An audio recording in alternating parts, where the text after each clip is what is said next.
good day, everyone, and welcome to the CVMA's weekly town hall, navigating through COVID-19. My name is Melanie Hicks, and I'm the CVMA president and the moderator for these sessions. I would like to take a moment to thank Hill's Pet Nutrition for generously sponsoring this town hall series. I am joined by our host, Dr. Scott Weiss, who many of you are familiar with.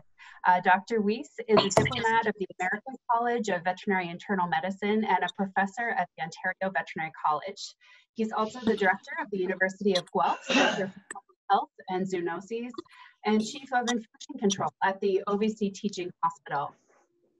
Before I hand it over to Dr. Weiss, I want to ensure everyone knows that this session is being recorded. We also have hopefully muted all participants, but if you could also go ahead and mute yourself, that would be very helpful to ensure the best audio experience for everybody. I would like to encourage you to keep your chat box open. We would love to have your feedback, questions, comments that Dr. Weiss can address today if time allows, or in an upcoming session. And ideas for future topics are always welcome. And I'll be monitoring the chat box and we'll pause to answer some of the questions along the way. So with that, I'll turn it over to Dr. Weiss and stop sharing my screen. So the whole idea of this is just to give some fairly quick updates on new developments. So this isn't meant to be a general overview of COVID-19. But we'll try to hit on the things that are causing most of the questions or most of the concern as things go by. So I've got 3 topics I want to talk about today, but we're going to hit on anything you want to ask questions about. Just to start off, and I'll put this in at the end too, if you have any questions that we don't get to here or questions that come up or concerns, feel free to email me. There's my email address, or you can get a hold of me through our Worms and Germs blog contact. If it's an urgent thing about a case, put urgent in the title. There's a lot of emails, but urgent will make me look quicker. And don't be afraid to chase me if it's urgent and you haven't heard back quickly. So don't hesitate to contact me if you want to follow up or if you have case things to talk about. Okay, so the 3 main topics I wanted to hit on today was just a general update on what we know about this virus in animals. And you've probably heard a lot of it, but I just want to kind of get the state of what we know in terms of animal susceptibility. Testing is going to be a hot topic, I think. And I want to touch about masks and personal protective equipment. We're not going to get into a lot of detail in some of these, but masks in particular, about mask use policies within clinics, how we use them, what we use them for, I think is a fairly applied, important aspect. And we'll stop in between for questions and answers. So if you put them in the chat box, like Tony said, we'll try to get to as many as we can and are happy to follow up after. So in terms of susceptibility, we're still learning a lot about this virus. Right? We've only known this virus for a few months. We know a lot about it. It's amazing what we know, but a lot we don't know. So I'm going to focus on her a lot. I like her a lot, but what a shift. If anyone's not. Last week, you approached so if we look at dogs, dogs aren't very susceptible. So we can see my leg gets so sore when I ride my bike. Do your legs get sore? No? Oh, you're the stronger legs than me. We can see human-to-animal transmission to various species, and ultimately this is a human virus. We need to remember that. It started off in animals, but it's transmitted predominantly human-to-human, and we need to figure out if there's a secondary animal component. What we want to do is keep this a human problem, essentially, by controlling any potential issues in the animal population. So dogs are not very susceptible to this virus. If we look at the old SARS virus, we look at predictions based on this virus's genome, we don't expect dogs to be a great likelihood of getting infected, but it can happen. There have been 2 dogs identified in Hong Kong, and they had virus identified by PCR serially over time. They seroconverted, and at least one had virus grown from it. So they were truly infected. And you may have heard about the dog from North Carolina that was reported yesterday, a pug, and a classic situation. The owner was a pediatrician, the owner got COVID occupationally, it spread to family members, and it spread to the dog. And we don't know if this is 0.1% of dogs, 1% of dogs, 10% of dogs, and that's what we're trying to sort out, how common this is, but certainly dogs can get this from their human contacts. Disease probably doesn't occur, or it's pretty rare. We look experimentally, dogs could be infected, not very effectively, but they could be infected, but they didn't get sick. If we look at the reports from Hong Kong, the dogs were healthy. This one from North Carolina, they talk about having some maybe vague respiratory disease, but it's a pug. So it's really hard to say whether some of the signs they were reporting were just, pug inherent respiratory issues versus respiratory disease. So at worst, this dog had very mild respiratory disease. So I think from a canine health standpoint, they're low risk. From a human health standpoint, we have no idea. The fact that there was virus isolated from an infected dog, means there's some in respiratory secretions. Is it enough to expose us? We don't know. In the absence of evidence, we should be prudent and consider, animals from high-risk households pose some risk. We just don't know the degree of that risk. Hopefully they're dead-end hosts, like we see with things like human flu, where we can infect a dog, but they don't effectively pass it on. But there's been very little testing of dogs done, so it's fairly early, and that's one of the reasons we're doing surveillance right now. Cats, a few more concerns about cats. Cats are more susceptible to this virus, as we expected based on the previous SARS virus. They can get infected and they can get disease. So experimentally, they can get disease, and there have been a couple clinical cases now where they've gotten disease. And anecdotally, I know of quite a few. And the classic scenario is you have an indoor cat, low risk for any respiratory issues, acute respiratory disease. Owner has COVID. 5 to 7 days later, the cat starts with upper respiratory infection plus or minus diarrhea. We haven't been able to test any of these, but I've had a good handful of these I've talked to owners or vets about. So I think there probably is some degree of disease burden going on, again, human to animal within that household. How often, again, does that happen? We don't know. Do most cats that get exposed get sick? Probably not. It's probably a minority. And the disease seems to be fairly mild. I think I'm concerned about senior cats and cats with comorbidities, just like in people, right? Most people don't get a very serious disease. And that's probably the case with cats. Cats that are compromised by age or other factors, maybe they are more likely to get serious disease. And that's something we're just going to see over time, because we only have a small number of cats. There was one in Belgium with GI disease. There was one in Hong Kong that was perfectly healthy. There were reports of 2 cats from New York just recently that had mild respiratory disease. One of those was from a positive household. The second one was interesting in that it wasn't from a known positive household. So was it because there was asymptomatic infection in the owners? The cat was also an indoor-outdoor cat. So there was a thought that maybe it picked it up and brought it in, which raises a bunch of concerns and why we want to keep animals contained to households. Because what I don't want to see is this going from a person to their pet cat that then goes to a colony of cats, feral cats, community cats, where we run into issues that people wanted to cull them. We maybe have a reservoir in a population, and it gets exposed to wildlife, which we don't think there's a big wildlife issue, but we'd rather not find out that way. So cats are a higher risk species for us, and they can get disease. Ferrets are kind of cats with a little bit more added on. Ferrets are susceptible to this virus, certainly. They will get sick. Don't seem to get as sick as they did with the original SARS virus, but they will get sick, and probably more so than cats. They're probably higher risk for getting infected after exposure. Are they a risk for transmission? Well, they don't have as much respiratory secretion. We don't have as much contact with them as we do dogs and cats. So overall, are they higher risk? I don't know. I think most places that see ferrets are taking extra precautions as we are doing around ferrets, just considering them a higher risk. Now, one of the things we can think about is we're worried about situations where we know COVID is in that household. But one of the problems is understanding the epidemiology in your area and kind of more globally. As we see that asymptomatic infections in people are relatively common, it means we can't strictly rely on querying owners. So it's really important to query owners about the health status of the household. Is there known COVID? Are there known people that are self-isolating? Is there respiratory disease that might be COVID? And we know those animals are higher risk. But if we say no to all those questions, because of that background of asymptomatic infection, it doesn't mean no risk. So we still want to be querying, identifying the high-risk cases, but realize we've got a basic level of concern and infection control that we should be doing in all situations. Similar to ferrets, there was a report from earlier this week of mink in the Netherlands. There are 2 mink farms in the Netherlands that are infected, human to animal. They have like 20,000 mink between the 2 farms. They didn't say how many were infected. I suspect this could spread fairly easily on a mink farm, the way they're handled cage to cage. They have issues with manure management. Again, another reason we want to keep exposed and sick people away from animals, because they've got a lot of hassles now just trying to figure out how to deal with people in the area, how to deal with manure management. 20,000 mink produce a lot of manure, even though they're pretty small. So we would rather keep people away from their animals, especially livestock. Now, livestock at this point don't seem to be a big deal, which is really good. So we were worried about pigs. Pigs were predicted to be susceptible. There's not been a lot of study on them so far, but the experimental work that I've heard of to date hasn't been able to investigate. So that's encouraging. It's pretty early. And we want to keep producers and vets that might be exposed or might be infected away from their livestock because then we don't have to worry about it. So social distancing includes animals.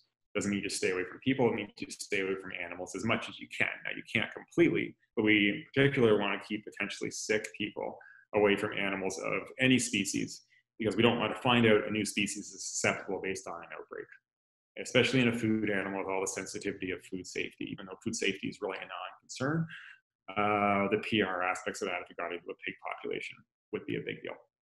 Other species we really don't know. Poultry haven't been infected again, which is good. I wouldn't really think birds are high risk, but there are a range of species that could get exposed through humans. Wildlife species could expose through animals, and we just don't know. Bats. Just concerned about bats. Originated in bats. The bats we have in Canada aren't the same bats as thought to originate in China. But there are restrictions in people going near bats for research and surveillance because we just don't want to create the problem. So the general concept is that if we can socially distance as much as we can, and that's keeping me away from people, keeping away from other animals beyond my own animals, then we can reduce the risk of us having to deal with any of these problems.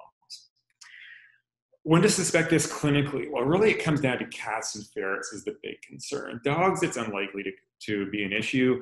I'm not going to say no. And if we've got a dog that's low risk for respiratory disease or GI disease, otherwise it gets an acute onset after being exposed to a positive person, it's going to be on my list.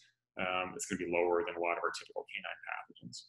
Cats and ferrets, it's going to be higher on my list. So if you have an animal that's just been acquired from a shelter, or it's an indoor-outdoor cat, it's got an acute onset of respiratory disease, well, COVID's probably unlikely there.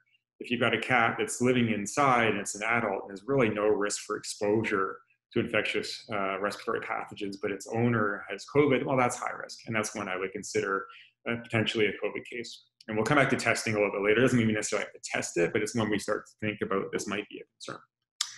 Ferrets, fairly similar to cats.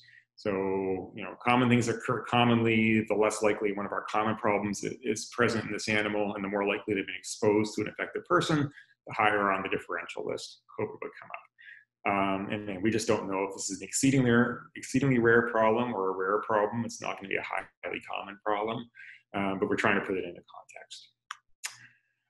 One more take home, I think, before I get on to we'll start our first question. Some really important client messaging.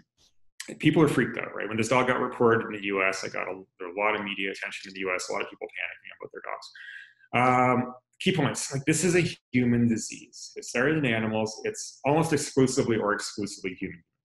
So, we want to sort that out because we don't want an animal component. So we want to make sure we don't contribute to that by having animal reservoirs or having it sneak out of the house on an animal. But for your pet owner, it's a really simple message. If your dog and cat don't encounter other people or other animals, they will not bring this virus into the house, full stop. My dog and cat are socially distanced, right? My dog doesn't see other dogs. My dog doesn't see other people. If my dog gets this virus, he got it from me, or he got it from my family members. We pose a greater risk to each other than the dog poses to us. So if we're socially distancing, the risk is actually to my dog, not from my dog. So we can really easily contain risk in households by a lot of common sense, and that's socially distancing. It doesn't mean don't go outside with your dog, but it means go outside in a leash, stay away from people. Right? If you wouldn't let your kid do something, don't let your dog do something. It's kind of the same thing. So then we can remove that from the equation. If a dog gets infected, it's from the person, but everyone in the household is already exposed. So it's a really important thing to get across, and it really reinforces the messaging that social distancing is a household activity.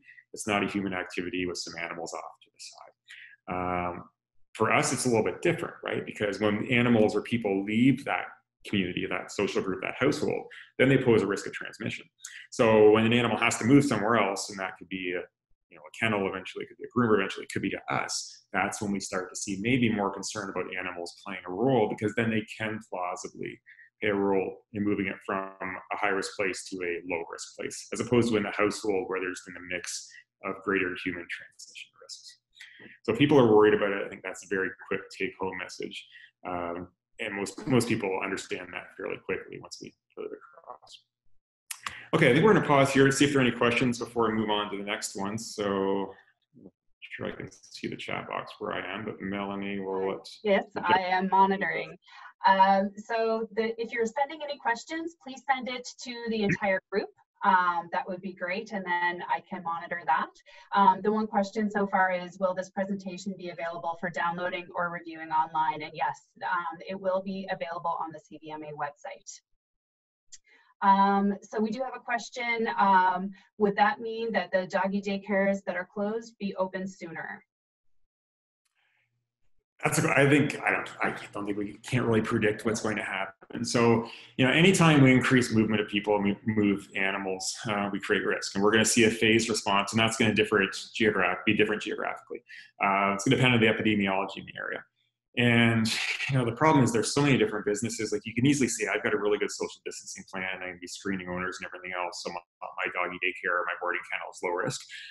It's going to have to be approached as an industry-wide thing. So I really don't have any insight into that. I think doggy daycares probably pose little risk, but we want to get some guidance out to people that are doing that. It really comes down to owners' health status, right? If the owners are healthy, the risk of that animal is very low. If the workers are healthy, the risk is very low. And the risk of the doggy daycare, the greatest risk is that human-human transfer. It's just like we're doing vet clinics, right? The greatest risk isn't the animal bringing it in. Most likely, it's the human bringing it in. So bringing in some of the social distancing steps. So I think if doggy daycares, when doggy daycare is open, we'll need to get some guidance out to them. I think to approach it the way veterinary clinics have been doing it, with curbside drop-off, with screening, with measures to keep groups together, and all the common sense infection control things. I guess I can see some questions here now. I mentioned surveillance in animals. Can I elaborate on that? I'll hit on that when it gets to testing. Have any COVID cases been reported in non-human primates? Not that I've heard of yet. Oh, that's a big concern. So gorillas are a big concern. If you look in Africa, a lot of the gorilla reserves, and probably almost all of them, are now stopping tourism programs, and they're stopping some of the surveillance and routine things they do.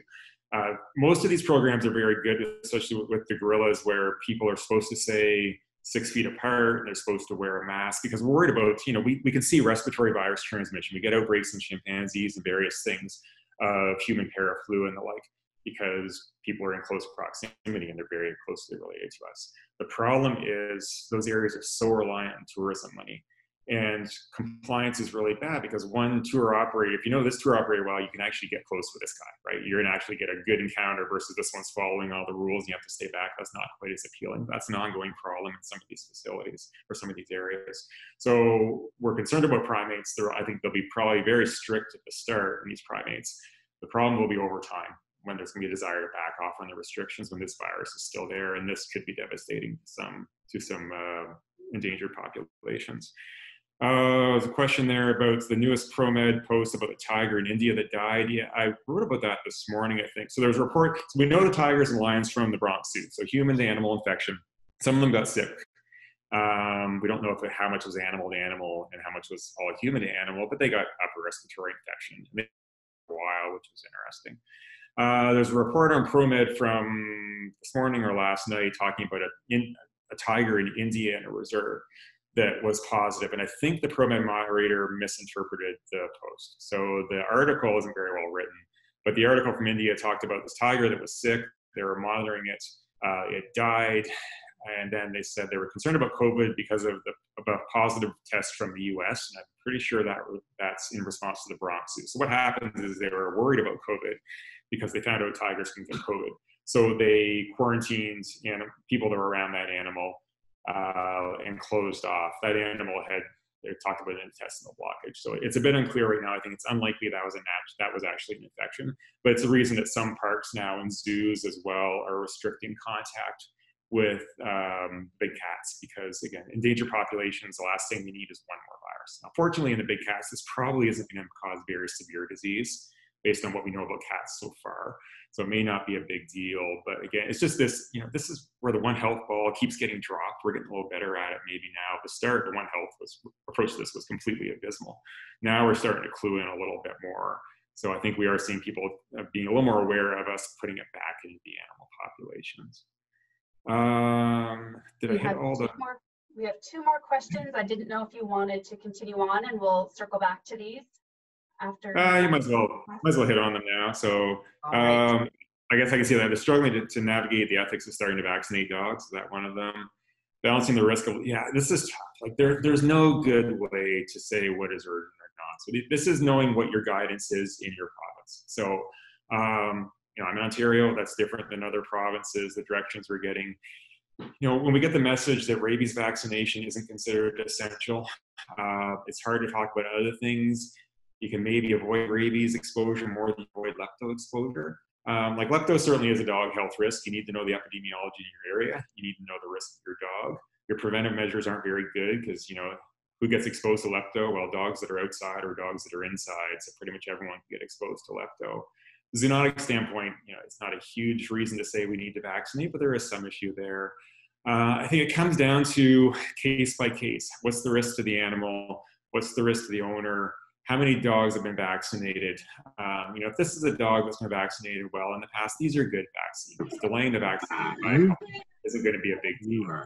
If it's a dog that's never been vaccinated before and you're in an area where you know you have a lepto concern, it comes down to, like, one of the things I say to people, the investigative reporter shows up at your door and says, okay, if they can't do physiotherapy and this kid can't get vaccinated, and or else, why did you do something to this animal? If you can give them the 15-second soundbite explaining, yeah, I had to do it because of these reasons, and you can do it with a straight face and be comfortable, then that's kind of my threshold, right? There are some situations, you know, and like even a neuter. So a neuter is highly elective, but if you've got a male cat in a household that's peeing everywhere, you think that might be the problem, or it's your last resort, and they're going to kill the cat or release the cat, okay, that becomes urgent. Now, we don't want to say neuters are urgent. There might be odd situations. So it really is case by case, and it comes down to how well you can justify it, which is why it's really hard to come up with good guidance, which is why I get yelled at a lot about guidance. I've been told I'm responsible for the demise of veterinary medicine based on some of our guidance. So all we can really do is act as ethically as we can.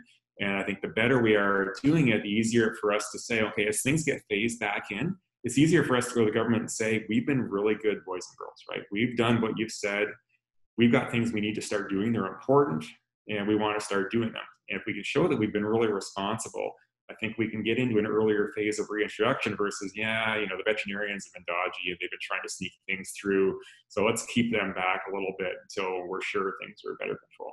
Will that happen? I don't know. But I think it's just something we need to think about, is that short-term pain for long-term gain approach.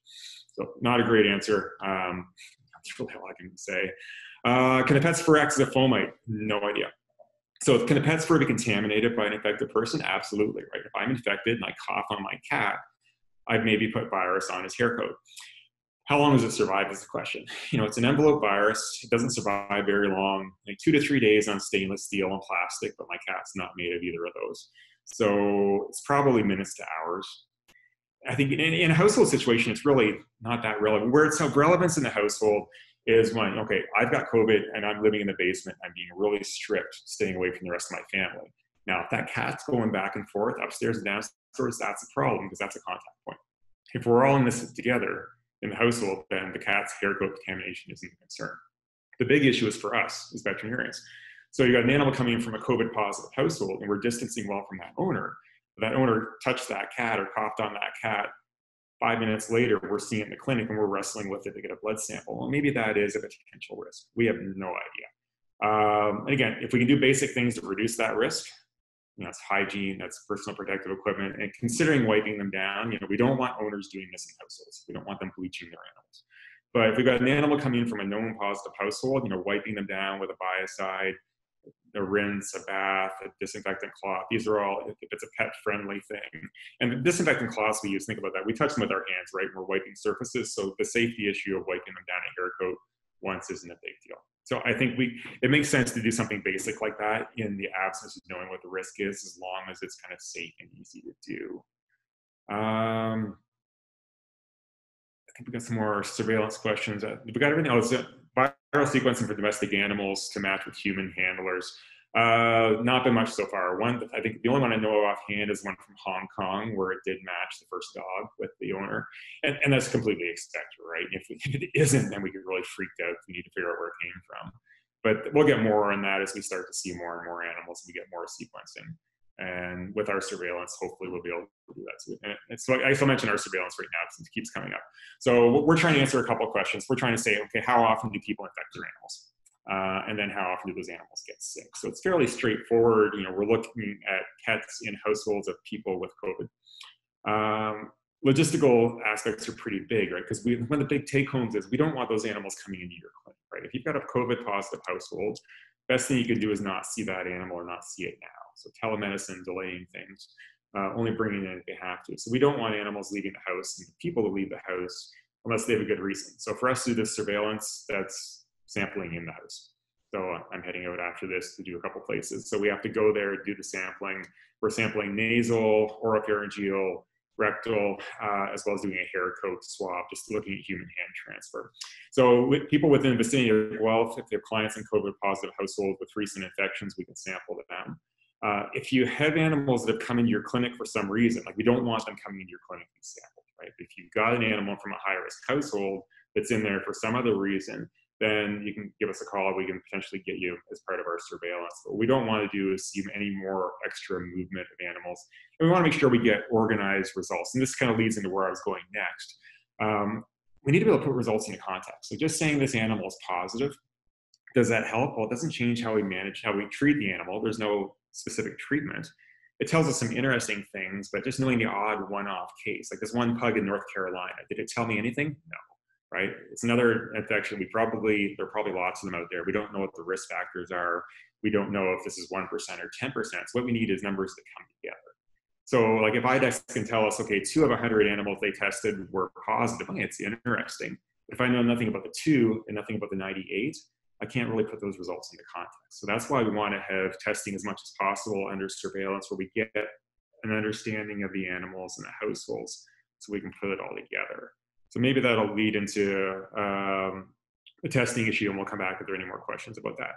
So as you know, there's testing available now. IDEXX launched their test as of Monday, I believe it was, as of a week before in the US. The testing that's being done is ideally limited. So there'll be guidance coming out. So if you look at Canadian guidance, US guidance, the general guidance is all fairly similar, is there aren't many reasons to test from a clinical standpoint. So we only want to do a test if it's going to impact what we do, not because the owner is freaked out. And I think that's why we get a lot of the calls is, okay, I heard my dog could get infected. I want you to test my dog because I'm scared of my dog, or because my dog looked at me funny, or as a cough or whatever. And we don't want that happening because it's not going to inform much. It's bringing in a contact point, right? If we're on urgent care only, we don't want to bring an animal in for a test that's not going to impact its care. We want to incorporate testing under surveillance. So it's really good to have a test available for some situations for surveillance, or for clinical situations where it makes sense to test. And this may evolve over time, right? We may get into situations where we learn more about cats, for example. Will there be need to screen high-risk cats before our dental? Probably not, but there might be, right? We start thinking about some other scenarios where we might use this if there's going to be a direct action. And right now, we don't have many situations where this can be a direct action. So there may be some, but I think you need to think about why we're doing the test. So I think this slide here, you can see it kind of sums up what the typical guidance is. There's little indication for routine testing, and it's actively discouraged in a lot of areas. If it doesn't impact patient care, it's low yield. If it requires taking a high-risk animal out of the house, so if I've got this exposed animal, someone's got to pick it up and bring it in. So that's a contact point between them and that household, because I don't want the owners coming in because they're exposed. And then I've got a contact point at the clinic where that person's coming in, where that animal's there. If the animal's coming from an exposed household, I have to assume the animal's infected or contaminated. It makes no sense to test them. Let's say, okay, I want to test them because I think they have COVID, but I'm not going to bother with my PPE because I don't really think they have COVID. It just doesn't make sense. So if we're going to test them, we should be wearing appropriate PPE for handling an infected animal. And that's when we get into, gloves, gown, mask, and eye protection. Is it necessary? The other issue about testing, right? If an animal is truly infected, what's my biggest risk in terms of all this surveillance? My biggest risk is a cat bite, I bet, going into households, right? So I'm wearing PPE, I've got an N95, I've got eye protection, I've got tie back, I'm wearing the whole shebang when I go into households. So I'm pretty comfortable with how I use that. I know how to put it on and off, so I'm comfortable that I'm not getting anything from the owner. Animal I'm barriered nicely. If that cat bites through my glove, that's my exposure point. And we just don't want to create those situations, right? So think about why you might test. Think about what the answer would be, how it's going to inform the client. Can we, if it's just because they're freaked out, we can talk to them. So I guess back to this, it's best to reserve for organized surveillance, like I've said. There aren't that many organized surveillance studies, but we have some, and there are some other areas, people that have been talking about doing some surveillance. The recommendation is consultation with provincial chief veterinarian's office to figure out whether testing is indicated or not. You know, it's not a mandatory thing. You don't have to fill out a form before IDEXX does the test, but that's the recommendation from their site. Again, if there's enough reason to test, assume they're infectious and wear proper PPE. And remember the common things occur commonly. So if this is a cat, you know, I had an email earlier today or yesterday from a cat. So they just acquired from somewhere, it was on a plane, just got there, and it's got some respiratory disease. Does this cat have COVID? Well, we don't know anything about where it came from, but we know the household it went to is healthy. It's a young cat that got transported. It's got one of our typical upper respiratory tract pathogens. I'm not saying you have to rule everything out, because one of the problems we had with the upper respiratory panels is we find a lot of positives in normal animals. So it's not a matter if you get a positive, don't think COVID, but think about the whole picture and think about common things occurring commonly and think about the exposure risk of this animal to SARS-CoV-2 or to our typical canine feline respiratory pathogens. No, it's a little bit wishy-washy overall, but that's going to be the approach right now. And that's going to evolve over time as we learn more about the disease, learn what the situations are, figure out if there are, you know, more or less human health risks than we know about right now. So I think we'll pause there with the testing component and let's see if we've got more questions. A few more questions. Okay, let's see if I can get those pulled up. Okay, do you want to, if you've been watching them, if you've got one that's a common theme or something, feel free to fire away, Emily. Just commenting on the likelihood of coming up with a good vaccine for this virus based on what's known about other coronaviruses. Great question. Well, no one's put anywhere near this money into a coronavirus vaccine before, right? We don't have exactly rip-roaring success with coronavirus vaccines, and the common cold in people is a good example of that. But there are billions of dollars being tossed at vaccination. Like, there are so many vaccine studies going on in Canada right now developing with every different route, and we're one small player in the international component. Will it work? Don't know. Like, there's not a good HIV vaccine. No one's put that type of money into HIV, but there's been a lot of effort in HIV. Now, there are some factors about HIV that make it more challenging to vaccinate against. So I think, you know, my guess is we'll get a vaccine and it'll be reasonably effective.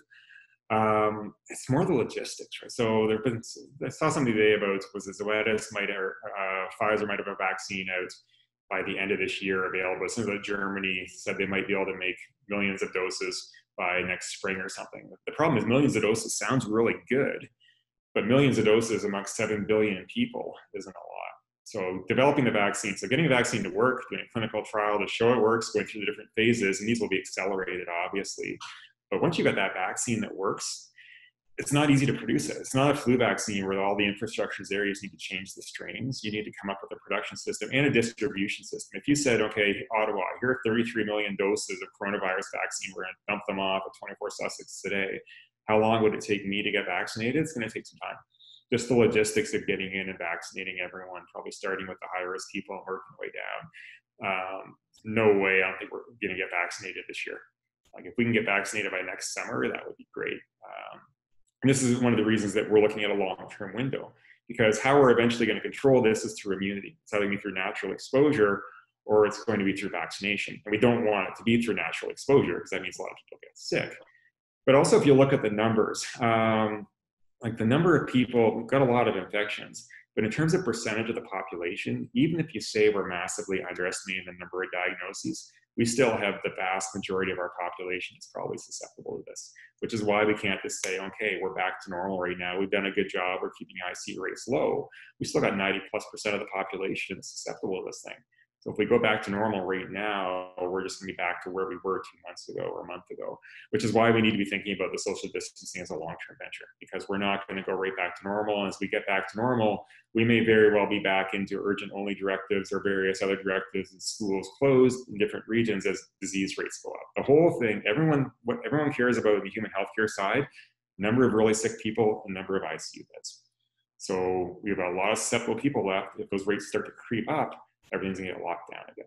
So that got way off the topic, but it really ties into how we need to be thinking about this. This isn't something we get through for the next month. We need to be thinking long-term. So if you're thinking telemedicine, like thinking telemedicine is a long-term venture, because it might be something we do forever, but it might be something you have to do for 6 months or a year part of the time. Thinking about how we do social distancing within the clinic, PPE and all those things. These are things that we're going to need to keep doing from a COVID standpoint for quite a while, probably. And it's not meant to be a message to get everyone depressed, because we'll get better. but we're not going to revert right back to normal because we're not going to have, now ties into the question, I guess, we're not going to have that vaccine immunity developed by fall. It's going to take a while. How long should we quarantine positive animals? So if you need an animal that's known to be positive, we don't know duration. If we look at the experimental studies, you know, they don't tend to shed very long. Cats, you know, we're trying to get a little more information on the Bronx Zoo cats. The cats seem to shed for a reasonably long period of time. If you look at people, guidance bounces around a little bit, but it's about 14 days after the onset of symptoms, plus or minus 3 days after the resolution of all clinical signs. If we have animals, does that make sense? Well, probably makes sense. 14 days is kind of the number I think everyone's settling on right now. But that's why we need to do research. We have so few animals that have been tested. What we need to do is find some positives. To find out we don't see them, and they're really rare, so we don't have to worry about it. But ideally, find enough positives that we can follow them and say, okay, yeah, 99% of cats that are infected will stop shedding within 10 days. So 14 days is a beautiful buffer. Right now, I think 14 days we'll probably see as the standard. So IDEX will process the test, even if public health hasn't been consulted. IDEX can maybe jump in if there's someone on here. My understanding is that, yes, that will vary with, that how this will interact with public health will vary, or the chief veterinary office will vary by province, probably. I'm not sure if anyone in IDEX wants to jump in and put something in the chat if they want to comment on that. It's not a legal requirement, but it's a recommendation so that we can make sure it gets done right. The other thing about testing is we want to make sure that, you know, relevant people know, so communication is good. Last thing we want to see is, you know, just a media report or a Facebook post of this animal being positive, and there wasn't any follow-up testing, and there wasn't good counseling the owner, and people freak out. It's some of us controlling the news cycle, which makes sure that, you know, our international reporting obligations are done because we have to report this to the OIE, make sure that public health and make sure that animal health in the province know, make sure the owners aren't freaking out. Last thing we need is the owner talking about, you know, their cat did this, that, the other thing, or people worry about a lot of things. So there are a lot of reasons we want to keep this with some good discussion, not just random testing. IDEX, like I said, if IDEX wants to jump in, they can jump in on that. Did we get all the questions? One other one, your opinion on presence of antibody test quality, and whether antibodies will protect you from reinfection. That's the million-dollar question. So antibody testing has been somewhat held up as the holy grail. I think in the last couple of weeks it's kind of backed off because people started to say, yeah, we really don't know what they need. You know, there's sporadic reports of people being reinfected. Are they really reinfected? Are they just contaminated? Did they get the virus but didn't get sick? So, you know, the two things. One, does having the antibody titer prevent you from getting infected, meaning it won't replicate in you, or does it prevent you from getting sick? So those are two different things, right? If it protects me from getting sick, that's good for me. But if I can get infected and be infectious, that means we can't really rely on antibody titer as a population thing. So I think the jury is very much out on that. And what we really need is, you know, lots of people with antibody testing, and you see if they get sick, and you see if they have the virus. I think that the assumption is maybe as much hope as assumption, is that most people will be immune or get at least a good degree of immunity. Comment there from Catherine Flesky, probably. IDEX will be giving a presentation. They're testing at a webinar Friday where they might be able to answer the question. So yeah, if no one from IDEX has jumped in, that's like, you know, there's a webinar coming up this week. I'm not sure if that's been shared out widely or not. I just kind of heard around about it. But it is open to all that want to participate. So if anybody does need that information, please just let me know in the chat box. It's not a problem. We can certainly share that, but everyone is welcome to join that webinar by the Canadian Animal Health Institute. And I think the issue is not will they process it, is this a good idea. I think what we want to emphasize is consultation is good, right? And you don't need to get, and I guess it's not public health, it's chief veterinary office. You don't need to get them to sign something off, but you want that discussion so we can make sure things are approached logically and everyone knows what's going on. And if anyone from a chief vet office wants to jump into, feel free. I know we've got various government people on board here.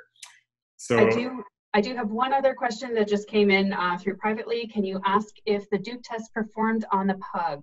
Is it possible that this dog was positioned because of the human virus present on his flora? So I guess the question maybe, was it a contamination, right? Was it not infected? Did it have some virus in its nose because the human touched the nose? And that's always a question with single testing. That would apply to people too, right? If you're testing, did you actually just have some viral contamination? We know from we don't know from that one because that's just the first sample that's been reported. We know from the Hong Kong dogs, when the first positive came up, people were saying, okay, well, it's probably just contamination. And then they came up positive on subsequent days, and then they seroconverted. So we know dogs can be infected. This is something that needs to be cleared up, but I think it's much more likely the dog truly was infected than it being a false positive from contamination in the household. It's definitely something we're aware of, though. Yeah. Okay, great. And that's all the questions. Okay.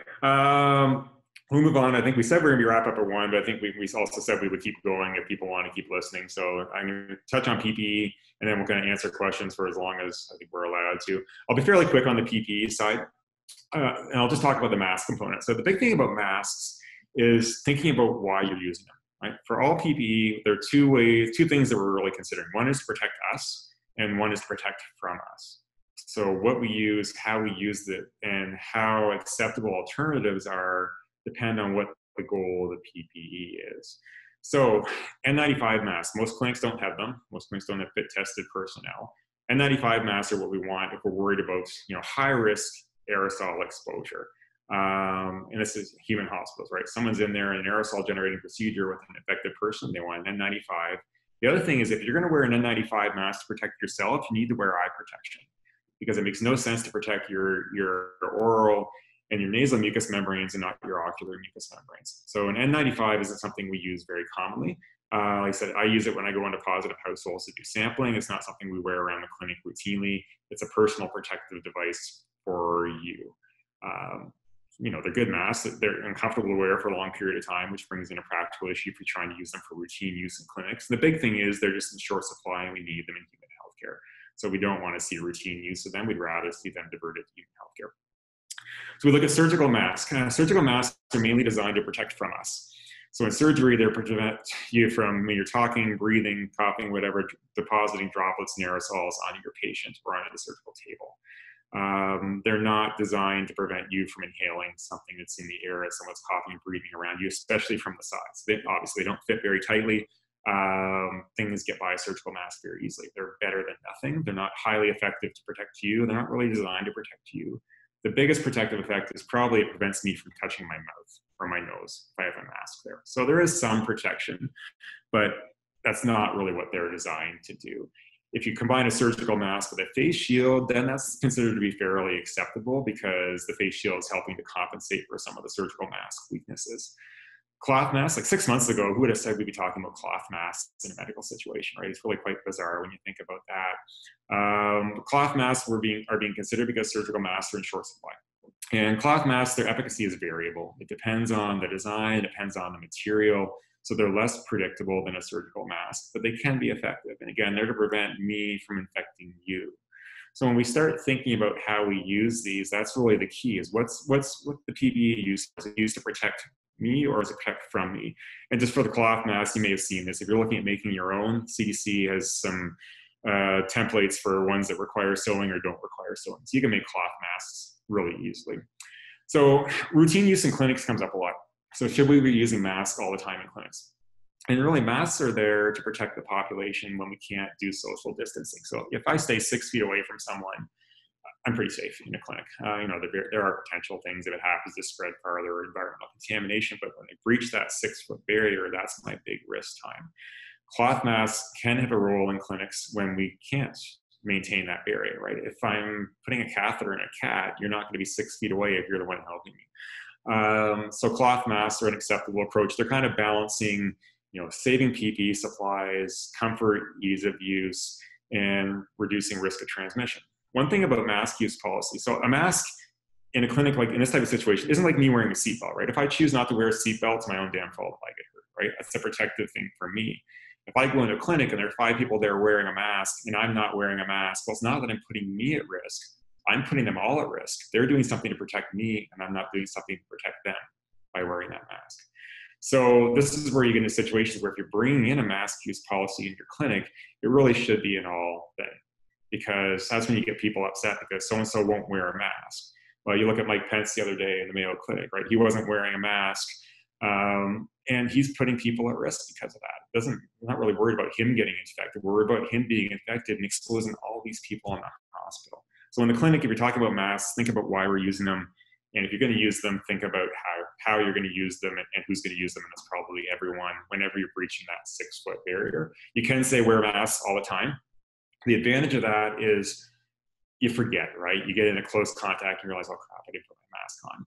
The disadvantage is it gets uncomfortable and they get saturated, and maybe we get problems with strike through and other issues. If you wear a mask and it gets wet, maybe we can increase some risks. So getting that mask off, getting it dried out, changing the mask is good. But I think considering how we wear masks, especially if you have people that are really concerned, especially if you have higher risk people in your clinic. If you got a person that's diabetic or hypertensive or has underlying respiratory disease or is an older individual, then having people wear masks to protect them is certainly something to consider. And just to wrap up here, I think I'll stop with this one. So PPE conservation, know what your PPE supplies are. And ideally know, not when, but roughly when you're going to get more. If you have 3 surgical masks left, you need to have a rough idea what your supplier says about when you're going to get more. They say next week we're good, okay. They say call me in September, then okay, we got to figure out how we're going to get by this. So there are kind of 4 ways we can approach PPE shortages, and we need to be thinking about this for a little while still probably. Reducing the need, reusing, extended use, and alternatives. Reducing the need obviously makes sense, right? Not using the disposable things when we don't need them. So that might be, do we need, like surgical masks are a great example. Does someone monitoring anesthesia need a surgical mask? Out, bring supplies into you, need a mask? No. People stay away from the table and they stay away from the patient. If you look at human medicine, in the UK, for example, it's uncommon for an anesthesiologist to wear a mask. So I think we can easily justify not wearing masks if we're not over that patient or that surgical table. So reducing the need is part of it. Reuse basically means wearing something, taking it off, and then putting it back on again when we would have normally thrown it out. So the surgical mask, I put that surgical mask on, I'm done. I take it off carefully, I don't rip the ties, I lay it flat, don't crumple it up, and then I use it again for the next procedure. That's a very low risk thing. If you inspect the mask and it's not torn, how long can we use them? We don't know, but our procedures tend to be fairly short. So I think we can reuse these masks quite a number of times. Extended use is where you wear something and you don't take it off, but you keep wearing it between patients where you would normally change them. Exam gloves might be an example. We tend not to have exam glove shortages, but if you have a situation where okay, let's say you're the person that's going out doing the curbside pickups, you're going back and forth getting animals all day, and you're changing gloves and you're running out of gloves. Well, maybe the thing is you wear your gloves, but then you apply hand sanitizer over the gloves and you go back. We know that poses very little risk to glove integrity. So it's probably not a big issue for some of these things. Extended use gets more into issue in human healthcare with N95 masks. With our surgical masks, we tend to want to get them off between procedures. And then alternatives, and that's where cloth masks come in. But if you get into really extreme shortages, that's okay, I'm out of surgical gloves. Would I wear a nice tight-fitting pair of nitrile gloves and apply a surgical hand sanitizer, Avogard or Sterilium? Effectively that's going to be pretty good, and probably almost as good as regular surgical gloves. But I'm going to rather do that in a low-risk procedure and save my surgical gloves for the TPLO or the high-risk procedure. So again, knowing what your supplies are like, trying to figure out who really needs what items is important. Because there are ways that we can compromise and get by with what we wouldn't say was acceptable, but it's still probably acceptable or tolerable PPE in this era when we know we have shortages. And I'm happy to expand on that later on if anyone has questions on it. And it really depends on what your supplies are and what your resupply potential is. So I think with that, we'll stop there. And if we have any more questions, though, I'm happy to stick around. There's one last question. What is the recommendation for veterinary services in May and then in June, urgent care only still? Great question. I don't think we know. We've gotten the message from Doug Ford, which I think is actually a very good message. Like it's a playbook. It's not a calendar. It's not a schedule. We have to see what happens. And again, I think this is where we've talked about having discussions so we can be ready to jump in when we can expand things. So it's not going to be going to normal, but it's going to be going from urgent to important to kind of somewhat important to anything. I don't think we're going to be open full, even this summer. Like to say anyone can walk in the door, you're going to get rid of your social distancing, that's not going to happen. But I would hope that in the very near future, we can start opening up to more important things. So I've got a dog that could use an abdominal ultrasound. It's not urgent, so I can't justify doing it, but I'd like to have one. That's a case be good to get in. You get into some of the more vaccination. We don't want to delay the vaccines too long. There are various other things that we'd like to get going, but we can't tell as urgent. So that's the stuff I'd like to see us be able to argue that we can phase in without bringing a lot more people into clinics, and balancing that social responsibility and animal care and clinic economic viability. And we don't have a roadmap for that as far as I know. We're going to have to play it by ear. It's going to vary with province, and maybe even vary within province, within region, depending on what the state of affairs is at any given time.